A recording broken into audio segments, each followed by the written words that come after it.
Yo, what's going on, guys? John here from Mr. Flying PHC's YouTube channel. The match preview of the Manchester United versus Sheffield United game at Old Trafford, the third round in the FA Cup, as we take on 8th place League One side, Sheffield United. And yes, I don't mean to be disrespectful to their side, but they are not the strongest of sides. They are not in the Premier League.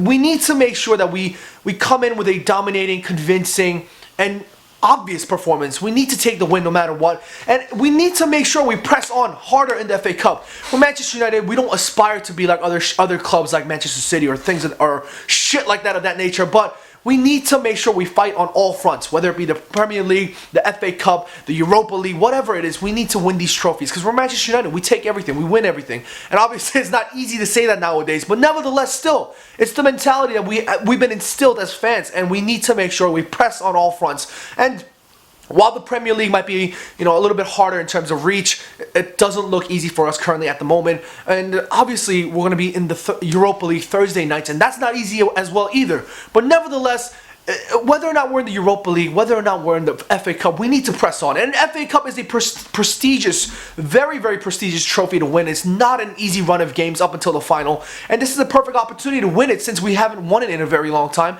And this is our chance. Looking back into the match against Swansea just a little bit, I don't want to go too much into details, but the one thing that Louis van Gaal did right, and the one thing that he really shut me up, was the utilization of his formation. He lined his side up in a 3-1-4-1-1 or a 3-5-2 or however the hell you want to phrase it.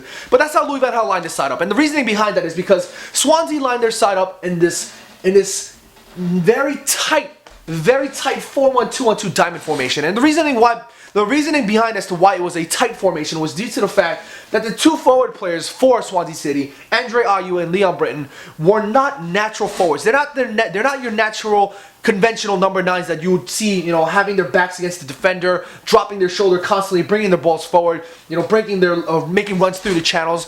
They're not those kinds of forwards. And the reasoning behind that as to why Swansea lined up in that sort of way is they noticed that Manchester United were really easy to hit on the counterattacks, and that's exactly how they lined up, so that they can keep that midfield tight.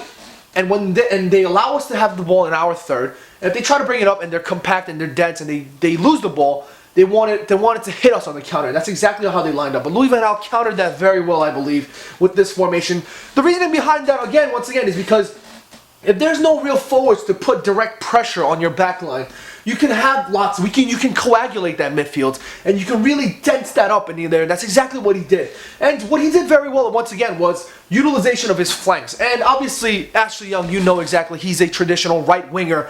And although he was in this right wing back position, he really did his part. He really did his duty in terms of really doing his bit up top, going forward in offense, as well as dropping back on defense. And that's exactly what we need. We need one or two of those industrious players. We've seen players like that back in the days. Darren Fletcher was a very industrious player. Park Ji-sung was an industrious player. Raphael was a very industrious player. You need those kinds of people, those kinds of players in your side. And Wayne Rooney, even at his peak, was a very industrial player. And you need those players, and Ashley Young really did that to the fullest extent. And how can we forget the man of the match for me, Anthony Martial? I think Anthony Martial was utilized to the fullest in the perfect way.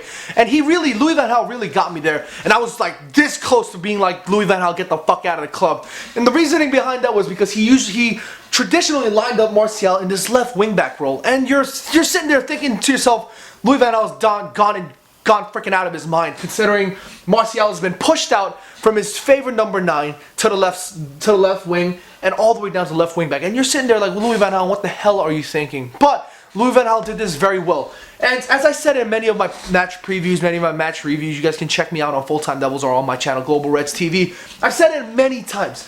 You can, as Martial, as long as you give him that 5 yards of space, 10 yards of space, you let him make runs in, make, those direct take-ons. Let him dribble in against the defenders. Let him take on opposition 1v1 or 2v1.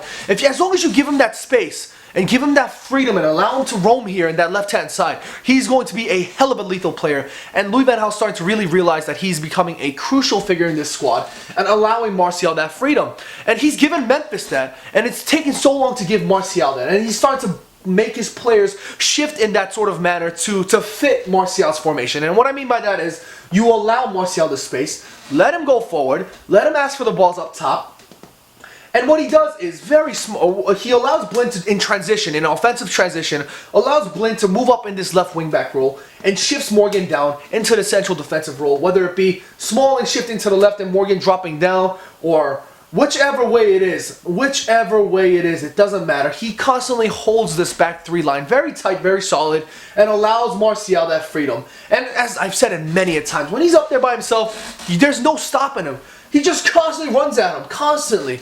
And that's exactly what we need to do in every game. Not just this game against Sheffield United, but every game that we play from now on. Allow Martial that freedom. Let him go up there, express himself. Let him do his thing, and he will get you goals. He will get you assists. And that's exactly what he did against Swansea. And we need to make sure we do that against Sheffield United. They aren't the strongest of sides. They aren't doing so well. And that's exactly why we need to, stay focused even more, because in the FA Cup, there's always upsets. There are always bound to be upsets. So this is our chance to make it right, go on a winning streak again. Let's really turn this around. Hopefully, Louis van Gaal really utilizes his squad to the fullest, considering the fact that we do have a thin squad, and utilizes this transfer window very well, because this might very well be his last if he doesn't wake his ass up.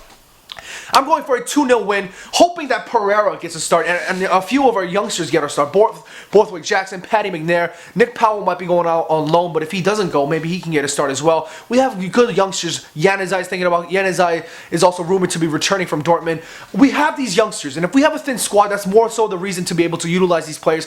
Give faith in them, trust in them, and give them the start that they deserve, and let them produce results for you. And this is a perfect opportunity to have players like Pereira start and things of that nature. So I'm going for a 2-0 win with goals from Martial and Andreas Pereira. Let me know what your thoughts are in the comments section below. Make sure you guys subscribe to the Full-Time Devils. You guys subscribe to Mr. Flying Pig HC's channel as well. You guys can come check me out for a more detailed analysis on Global Reds TV. I hope you guys enjoyed this video. Stay warm, guys. It's brick cold out here in New York. Thanks for watching this video again. I'll see you guys later.